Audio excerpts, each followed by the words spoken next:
সুপ্রিয় দর্শক, আসসালামু আলাইকুম। আজকের পর্বে দেখাবো লাউ পাতার ভর্তা। প্রথমে দিয়ে দিচ্ছি সরিষার তেল। তেলটা গরম হলে দিয়ে দিব গোটা রসুন, পেঁয়াজ, কাঁচামরিচ, শুকনো মরিচ। এবার এটা হালকা করে ভেজে নিব, বেশি ভাজার প্রয়োজন নেই। এবার ভালোভাবে নেড়ে নেব। এবার দিয়ে দেব লাউ পাতা। এটা আমি আগে থেকে ধুয়ে নিয়েছি। দিয়ে দিচ্ছি লবণ, হলুদ দিয়ে ভালোভাবে নেড়ে নিব। এবার ঢেকে দিব। এভাবে 5 মিনিট রান্না করে নিব। দেখুন কতটা পানি বেরিয়েছে।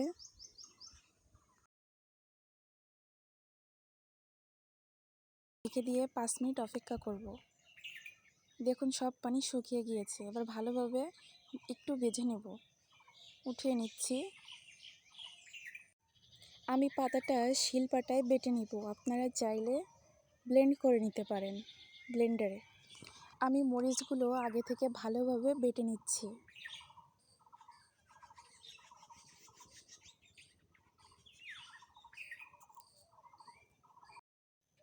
আমার ভিডিওটি ভালো লেগে থাকলে আর এমন নতুন নতুন রেসিপি পেতে আমার চ্যানেলটি সাবস্ক্রাইব করে রাখবেন। আমার লাউ পাতাটা প্রায় বাটা শেষ। আপনারা বাসায় একবার হলেও ট্রাই করে দেখবেন এই রেসিপিটি। সবাই ভালো থাকবেন। ধন্যবাদ। আল্লাহ হাফেজ।